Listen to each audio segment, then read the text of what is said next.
Chaim Lechaim, le point essentiel du cours du Rav Ginzbourg de ce matin, basé sur le Dvar Malchut, l'Erlicha.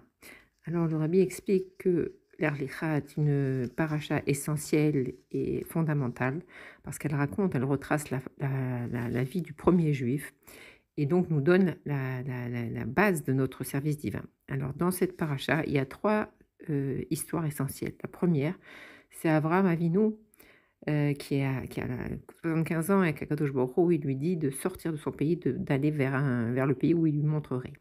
On sait qu'Avraham Avinu, il avait déjà travaillé avant, il avait transformé l'endroit où il était, Haran, qui était l'endroit le plus bas du monde, il l'avait transformé en un pays où on commençait à reconnaître Dieu, à s'éloigner de Avodah Zarah et de faire donc la volonté de Dieu. Et Akadosh Baruch Hu lui dit abandonne tout ça, pars vers le pays que je te montrerai. Ça, c'est le premier sujet. Deuxième sujet, c'est le don de la terre d'Israël à Abraham et à sa descendance. On sait que Dieu a donné 10 peuples, 10 terres à Abraham Avinu, et qui sont l'héritage du peuple juif jusqu'à aujourd'hui.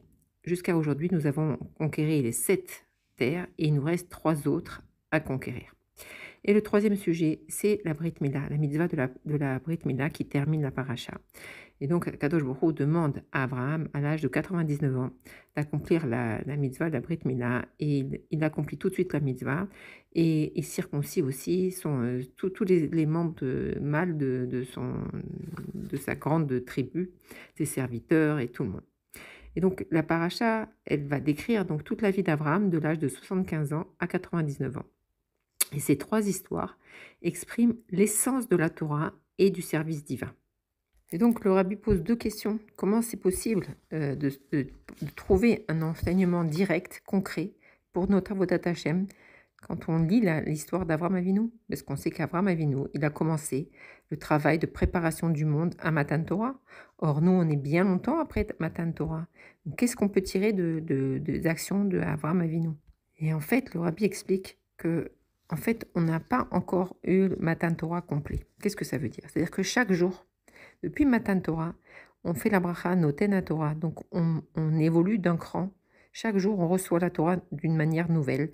Et arrivé à Matan Torah, chaque année, à Shavuot, on reçoit la Torah encore de nouveau. Et donc, chaque jour et chaque année, on évolue, on grandit. Et surtout, on se prépare à la Torah Hadasha que Mashiach va nous apporter. Et donc, tant qu'on n'a pas révélé et exploiter toute la Torah, alors on peut dire que Matan Torah, il n'est pas entier. On a encore des parties à explorer et à dévoiler.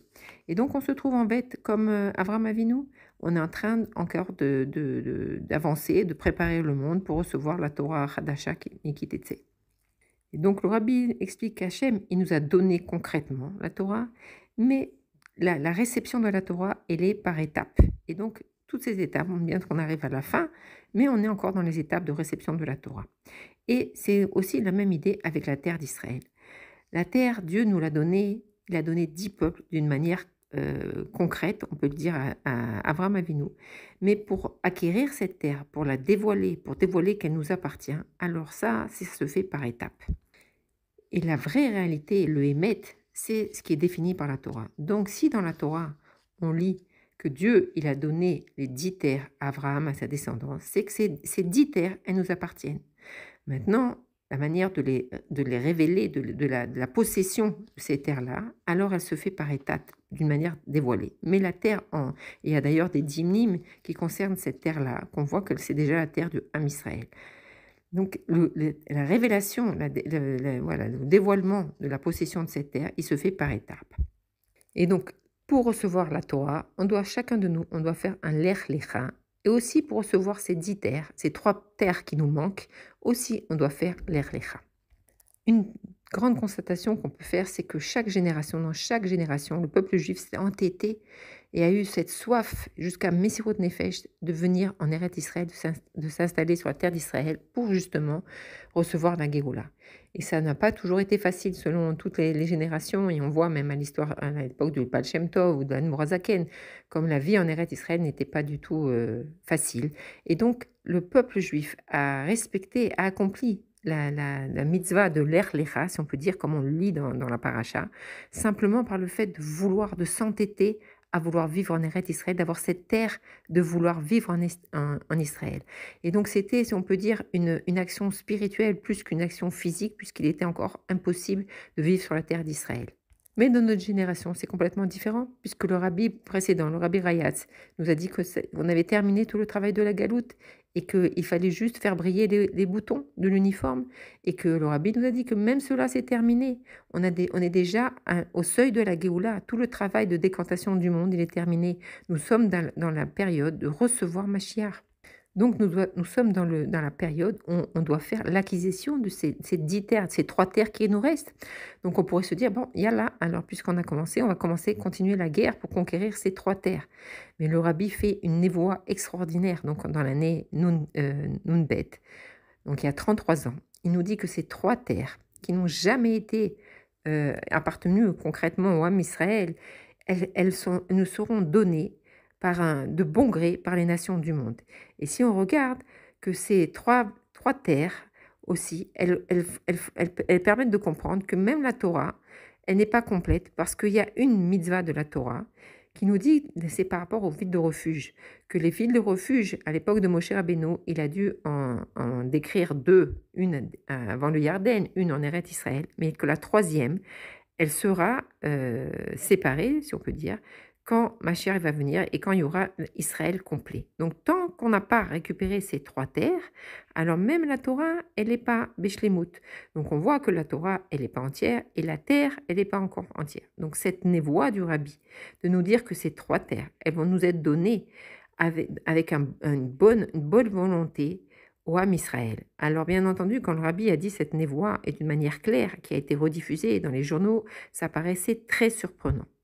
Donc, de cette névoie, on doit comprendre l'enseignement pour nous, qu'on est dans une situation totalement différente des autres générations. Dans les autres générations, le Ler Lecha, c'était de s'efforcer de faire venir Mashiach. Aujourd'hui, Mashiach, il est là.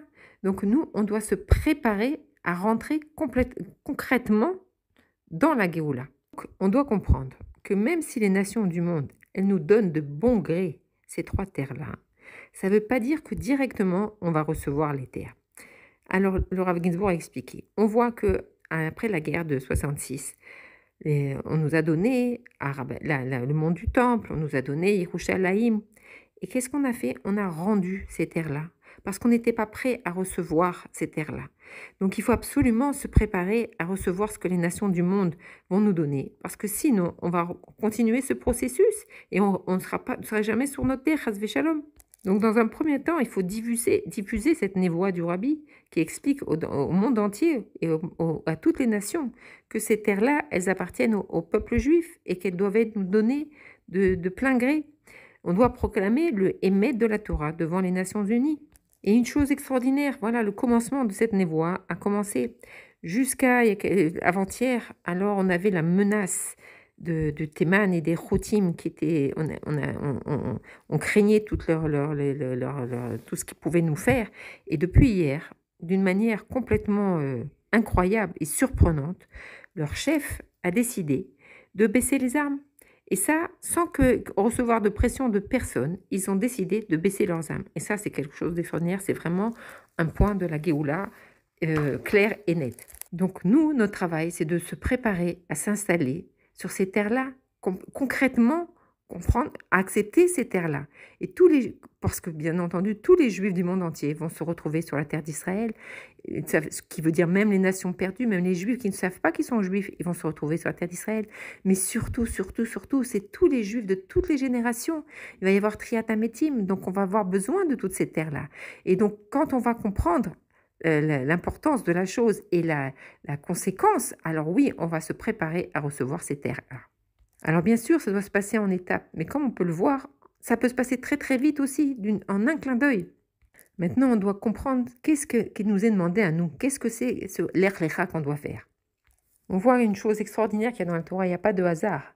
On parle de 7 peuples et de 3 peuples, ce qui fait 10. Et si on connaît tous ces chiffres-là, ils ont une importance capitale.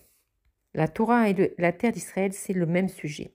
La Torah qu'on a reçue jusqu'à maintenant, elle est liée au travail de l'homme. On sait que chaque homme a 10 forces de son âme, qui sont représentées aussi par les 10 sphirotes et lionotes. Et donc ces sphirotes, on peut les séparer en 7 midot et 3 morines.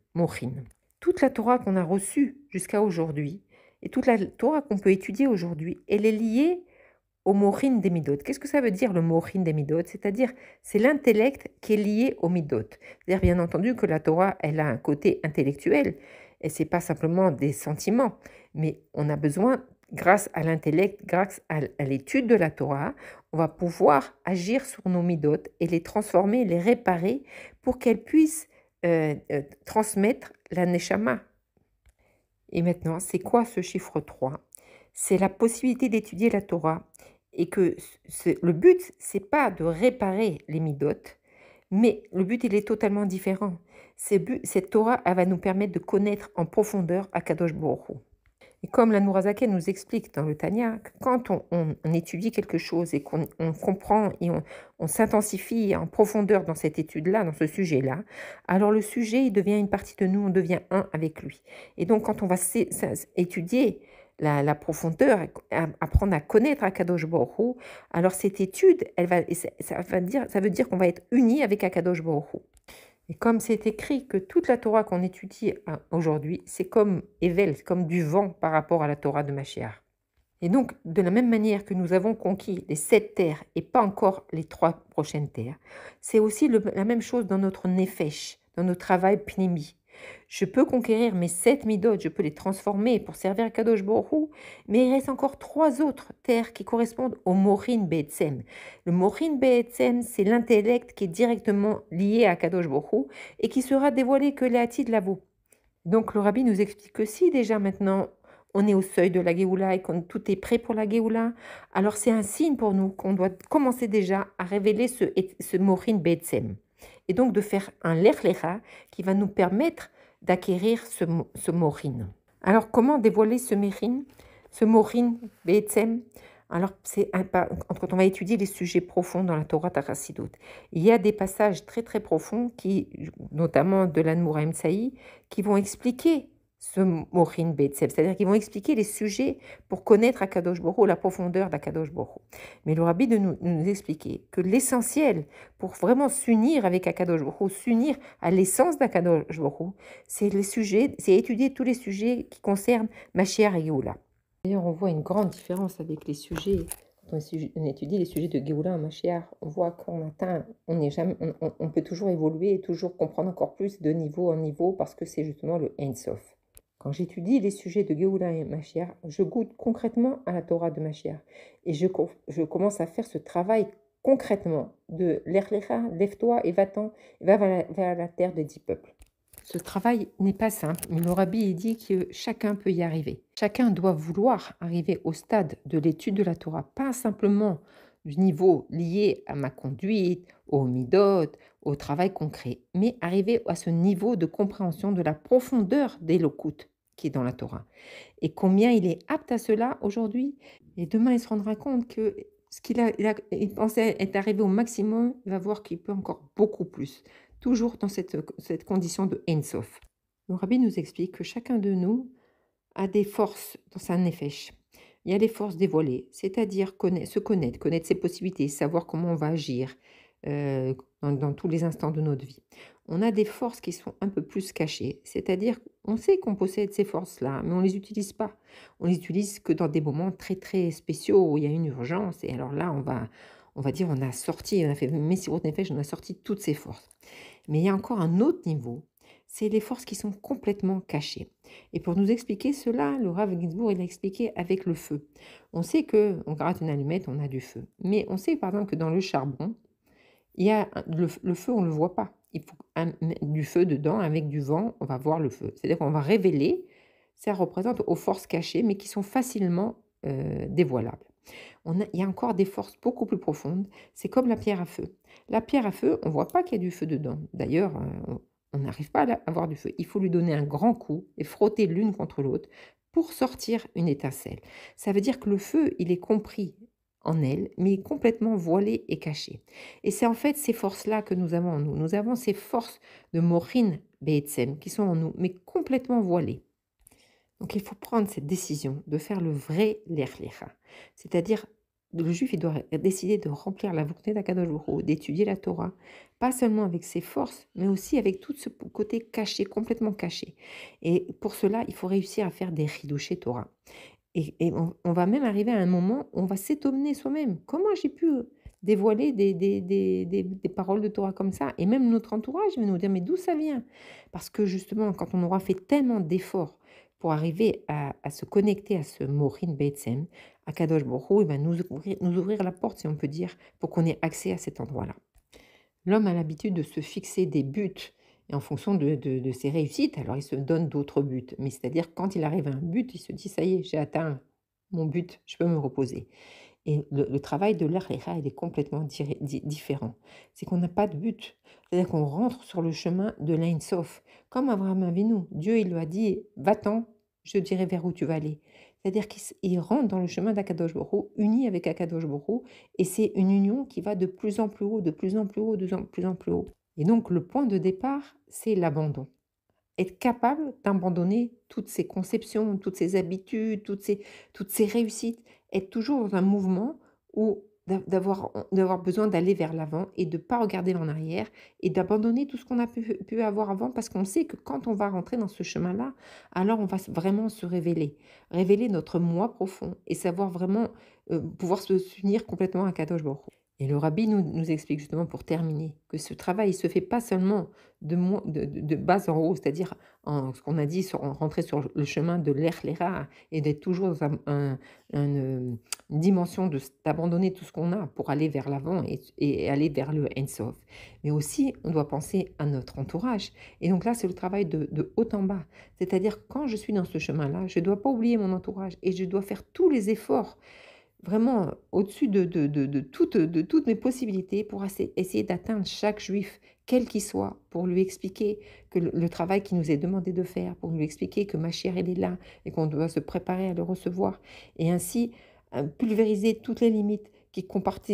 En Israël, il y a beaucoup de clans comme ça, ceux avec les clipotes comme ça, ceux avec les barbes comme ça, avec l'habit comme ça. Et donc, on doit arriver à pulvériser toutes ces limites chacun avec sa personnalité, on ne dit pas que tout le monde doit être uniforme, mais enlever ces préjugés qu'on a entre tous les groupes et que s'unir ensemble vers le même but et que chacun il peut apprendre à l'autre. C'est pas parce que moi je vais apprendre quelque chose de ma chère que je vais me mettre à un niveau supérieur. L'autre il va peut-être m'apprendre beaucoup plus.